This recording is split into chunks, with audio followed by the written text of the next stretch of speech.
छू रहा आकाश को नरमेध का कड़वा धुआं है। अब समिध की जा रही है हवन कुंडों को समर्पित रक्त से सिंचित शवों की। ओके, कहा गया कि आवाज़ सही है। हवन कुंडों को समर्पित रक्त से सिंचित शवों की एक तीखी गंध भरती जा रही नासापुटों में झुलसते शिशु किशलयों की। आदमी ने भूल से अंगार से दहके समय को मोम के हाथों छुआ है। आदमी ने भूल से अंगार से दहके समय को मोम के हाथों छुआ है। आग चूल्हों की बुझी है, छू रहा आकाश को नरमेध का कड़वा धुआं है। और दिख रही लेती उसारा कौन सी तहजीब की है यह इमारत।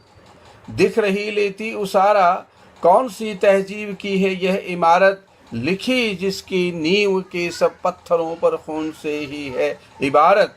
क्या भला फरियाद करते दौर में इन हादसों के, खुद खुदा सहमा हुआ है। आग चूल्हों की बुझी है और छू रहा आकाश को नरमेध का कड़वा धुआं है। यंत्र की यंत्रणा जो बाधाएं पहुंचाती है वो बीच में आई। आशा है सामान्य रहेगा, नहीं तो इसी तरह से हम अंतराल दे देकर प्रियंका रावल भी देख रही हैं, अच्छा लगा।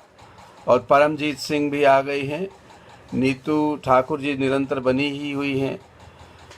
प्रियंका, मेरे जब छात्र प्रोग्राम देखते हैं तो मुझे और प्रसन्नता होती है। अब देखिए अगला गीत जो है वह फिर जो समय की तलखी है उससे जुड़ा हुआ, और हम किस तरह के हालात में जी रहे हैं। अखबार है यह या कि नंगा तार बिजली का। अखबार है यह या कि नंगा तार बिजली का। पूरा शहर ही मर गया घुटशाह नफरत के धुएं से। यूं लिखा है मुख पृष्ठ से चलकर गई परिशिष्ट तक इन अग्निकांडों की कथा है। फिर जल गया दामन किसी लाचार तितली का। अखबार है यह या कि नंगा तार बिजली का। अक्सर मुझसे पूछा जाता है, क्योंकि 1984 में नवगीत पर आलोचनात्मक पुस्तक भी मेरी सर्वप्रथम आई थी। 30 वर्ष से अधिक अरसा हो गया लगभग, काफ़ी पहले आई थी। तो नवगीत और गीत में अंतर क्या है, आप इन गीतों को सुनेंगे तो नवगीत और गीत का अंतर भी आपको मालूम देगा। क्योंकि 1960 के आसपास जब अर्चना, आराधना और सांध्य काकली में निराला ने किसान जीवन की विभीषिकाओं को चित्रित करते हुए गीत लिखे थे, तब ये बात साफ हो गई थी कि गीत केवल पनघटी जो संवेदनाएं हैं और वो बालम और ये और इन सब सारे चीज़ों के संदर्भों को प्रस्तुत करने वाली रचना ही गीत नहीं होती, बल्कि गीत में स्वानुभूति का स्वर के साथ साथ समष्टि की अनुभूति को भी उसमें प्रस्तुत करना एक सार्थकता लाता है। और यहीं से नवगीत की शुरुआत होती है। नवगीत वहीं से शुरू होता है जहाँ से गीत में व्यष्टि संवेदना के साथ समष्टि संवेदना का समावेश होता है। तो सुनिए कि अखबार है यह या कि नंगा तार बिजली का। पूरा शहर ही मर गया गुटस्याह नफरत के धुएं में। यो लिखा है मुख पृष्ठ से चलकर गई परिशिष्ट तक इन अग्निकांडों की कथा है। फिर जल गया दामन किसी लाचार तितली का। अखबार है यह या कि नंगा तार बिजली का। करुणा घिरी अंधी गली में थी अंधेरे की लगी कब से जहां गाते। करुणा घिरी अंधी गली में थी अंधेरे की लगी कब से जहां घाते। कुचला गया विश्वास का तन वक्त के चक्के तले। चिथड़े हुई आते मुश्किल हुआ है रोकना इस बार मितली का। अखबार है यह या कि नंगा तार बिजली का। और मौसम के माध्यम से मैंने इस गीत को आगे बढ़ाया है कि आंधी उतर गिद्धों सरीखी रेत हर दालान में छितरा गई है। आंधी उतर गिद्धों सरीखी रेत हर दालान में छितरा गई है। बाढ़ आदमखोर चीते सी घुसेगी बस्तियों में। खबर मौसम की यही है फिर सतह पर रक्त है बीमार मछली का। अखबार है ये या कि नंगा तार बिजली का। अखबार है ये या कि नंगा तार बिजली का। मीता अग्रवाल जी, आपको गीत अच्छे लगे, धन्यवाद। दिव्या सृष्टि दिव्या भी आए हैं, धन्यवाद। तो देखिए, आइए इस यात्रा को आगे बढ़ाते हैं। और जो मैंने जो गीत रचना की है उसमें मैं समझता हूँ सबसे अधिक विशिष्ट भूमिका खास तरह के बिंबों की है, और बिंब ही कविता को इंद्रिय संवेद्य बनाते हैं। आप इस गीत में भी कुछ ऐसे ही बिंब पाएंगे। सोख कर संवेदना का जल, आग का खूनी समंदर दूर तक हुंकार करता है।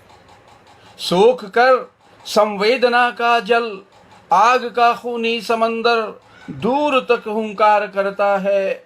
चुक गई संभावनाएं सब निकल पाने की, दग्ध लपटों के मुहाने से झुलसना केवल बदा है। अब कुछ नहीं होना अब व्यर्थ में यूं छटपटाने से, जो मछलियों से भरा था कल, ताल जाएगा वही मर। देखिए बिंब को कि जो मछलियों से भरा था कल, ताल जाएगा वही मर। यहाँ लावा रोज झरता है, सूख कर संवेदना का जल, आग का खूनी समंदर दूर तक हुंकार भरता है। और संदली ठंडी हवाओं के काफिले को भी यहाँ रेगिस्तान ने लूटा। ये लूटपाट यदि बंद हो जाती, हमारे अधिकारों की लूटपाट बंद हो जाती, और ये दरिंदगी यदि लूटपाट रोक देती, तब शायद मनुष्यता का जीवन बेहतर होता। इसी की हमें इंतजार है कि संदली ठंडी हवाओं के काफिले को भी यहाँ रेगिस्तान ने लूटा। इसलिए हर आंख का सपना चोट खाकर कांच सा टूटा। बालकों सा सहमता जंगल, बालकों सा सहमता जंगल, खड़ा लोगों के रहम पर आरियों से बहुत डरता है। और आगे अंतिम स्टेजा में कि एक मीठी आँच होती है अलावों की, एक मीठी आँच होती है अलावों की, बांटती है जो कि अपनापन, वह लपट पर और होती है फूल पत्तियों कोंपलों का लीलती जो तन। पड़े हैं रिश्ते सभी घायल, पड़े हैं रिश्ते सभी घायल, जिस्म इनके खून से तर, कौन लेकिन सांस भरता है। और सोख कर संवेदना का जल, आग का खूनी समंदर दूर तक हुंकार भरता है।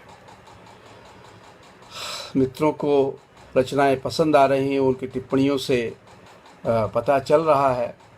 और अब मैं एक और गीत प्रस्तुत कर रहा हूँ आपके सामने। ये जनवरी 1984 में ये गीत धर्मयुग में छपा था।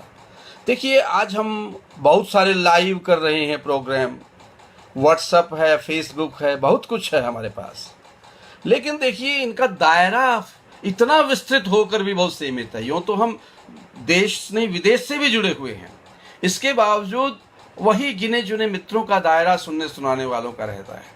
एक दौर था जब धर्मयुग जैसी पत्रिका निकलती थी, तो जिस रचनाकार की एक रचना धर्मयुग में छप जाती थी, तो अगले दिन सुबह वो जो है वो पूरे देश में कवि के रूप में जान लिया जाता था। इतनी व्यापकता, इतना विस्तार था। आज वो विस्तार पत्रिकाओं का संभव नहीं रहा है, लेकिन चलिए ये माध्यम हमारे पास है, इसी से हम एक दूसरे के पास पहुंच रहे हैं।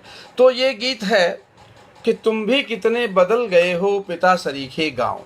आप लोग वो पुरानी रचनाएं पढ़ते सुनते रहते हैं कि आहा ग्राम्य जीवन भी क्या है, और उसी के प्रभाव से आज भी हम गांव की बड़ी रोमांटिक इमेज क्रिएट करने की बात करते हैं। क्या सादगी है, ये है वो है, लेकिन कितनी सादगी है और कितना जीवन कितना कटु है, इसको गांव में रहने वाला जानता है। गांव से दूर बैठा हुआ जो गांव पर प्रशंसात्मक कविताएं मात्र लिख रहा है, उससे ये सारी चीज़ें नहीं पता चल सकती। तो सुनिए इस गीत को कि तुम भी कितने बदल गए हो पिता सरीखे गाँव, परंपराओं सा बरगद का कटा हुआ यह तन, बो देता है रोम रोम में बेचैनी सिहरन, तभी तुम्हारी ओर उठे ये ठिठके रहते पाँव।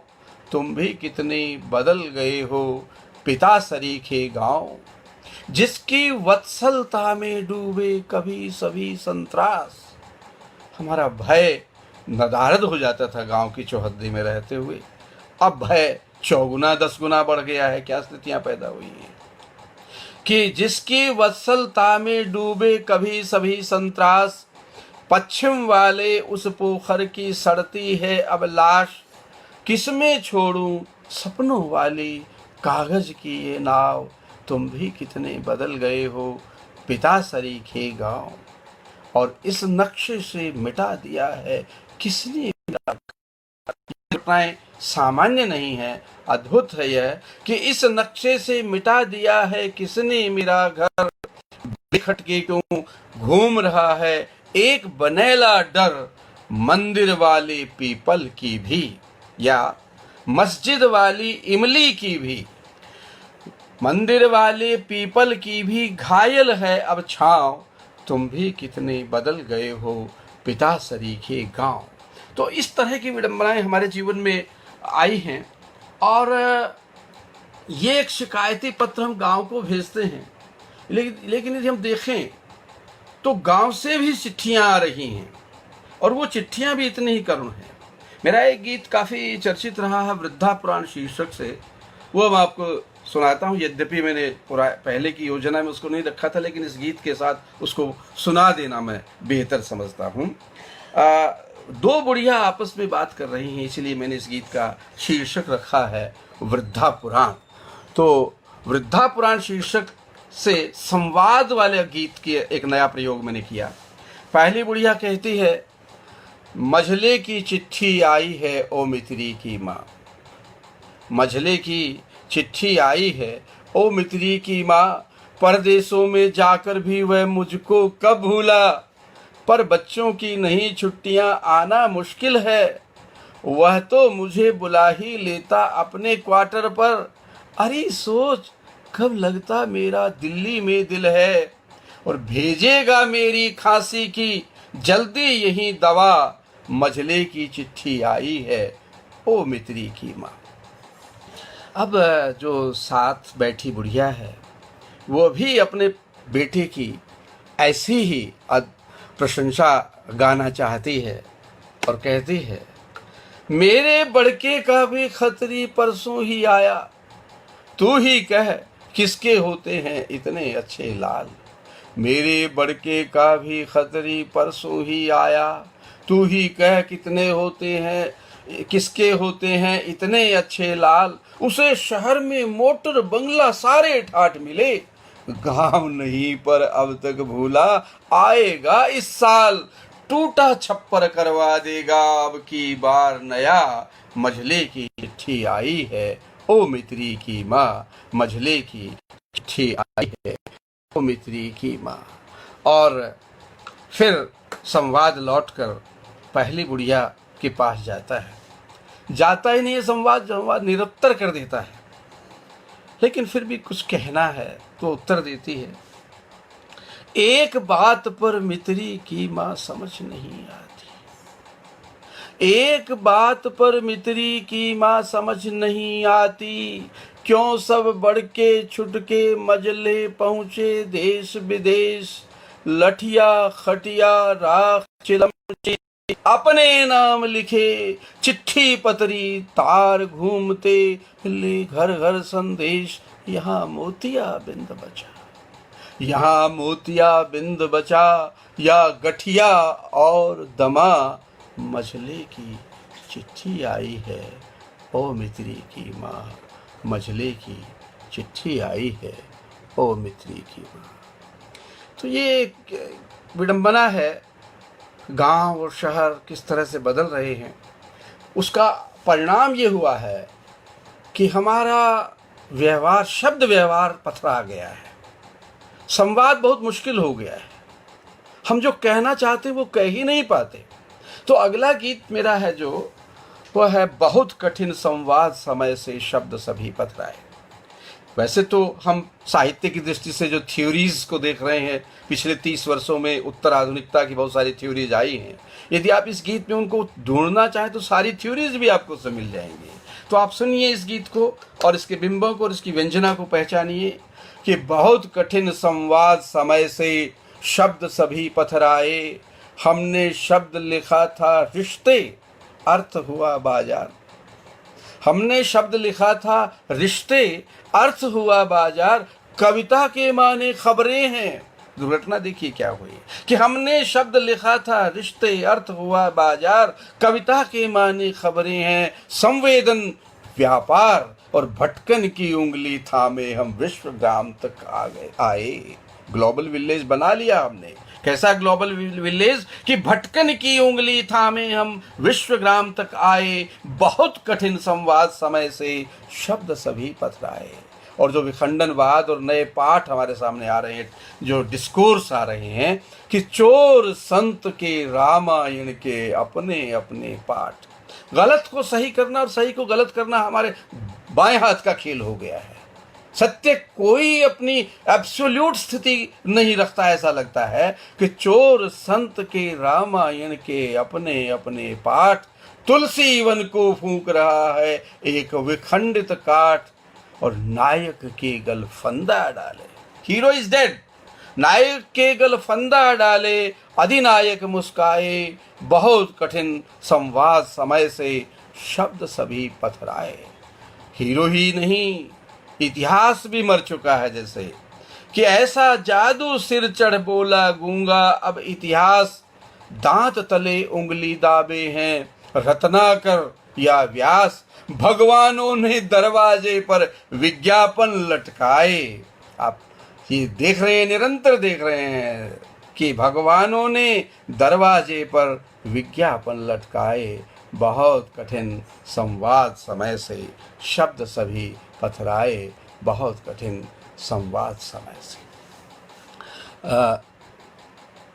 मित्रों, आप धैर्यपूर्वक सुन रहे हैं, अच्छा लग रहा है मुझे, और इसीलिए मैं कोशिश करूंगा कि अपनी जो बेहतर प्रस्तुति है गीतों की वो आप तक पहुंचाऊं। मेरा एक और प्रिय गीत, इसी गीत के आधार पर मेरे 98 का संकलन बरगद जलते हैं जो आया था, उसका शीर्षक इसी की पंक्ति से जुड़ा हुआ, और इसके बिंब भी आप परखिए कि इस जंगल में आग लगी है बरगद जलते हैं।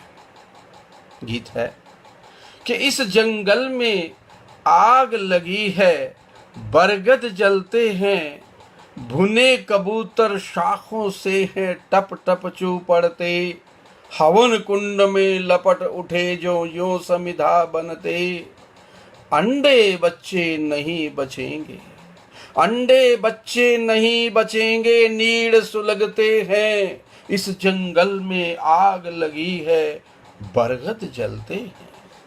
ये जाती हुई सदी जो हमें 21वीं सदी में पटक गई, क्या क्या देकर गई है हमें, उसको देखिए, जानिए कि हम कहाँ से क्या पाया हमने कि पिघला लावा भर लाई यह जाती हुई सदी, पिघला लावा भर लाई यह जाती हुई सदी, हिरणों की आंखों में बहती भय की एक नदी, पिघला लावा भर लाई यह जाती हुई सदी, हिरणों की आंखों में बहती भय की एक नदी, झीलों तालों से तेजाबी बादल उठते हैं, इस जंगल में आग लगी है बरगद जलते हैं।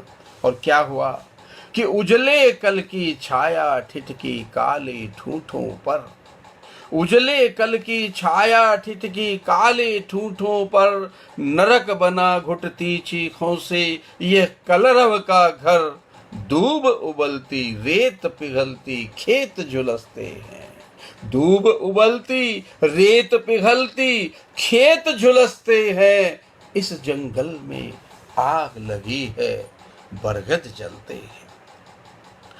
मित्रों, मैंने छंदों में बहुत सारे प्रयोग भी किए हैं। संदेश रासक में, और उससे पहले प्राकृत पेंगलम में, पृथ्वीधर रासों में, रामचरितमानस में एक छंद बहुत बार प्रयुक्त हुआ है, वह है डोमिलय छंद। उसकी अपनी एक विशेषता है। तो डोमिलय छंद का जो लय विधान है वो छंद पुराना है, बात नई है। आज की बातें मैंने उस पुराने डोमिलय छंद में कैसे कही हैं, इसको देखिए और इस पर गौर कीजिए कि सब बंद मदर से जारी जल से गलियां युद्धों का मैदान। ये प्रवाह है इस छंद का कि सब बंद मदर से जारी जल से गलियां युद्धों का मैदान।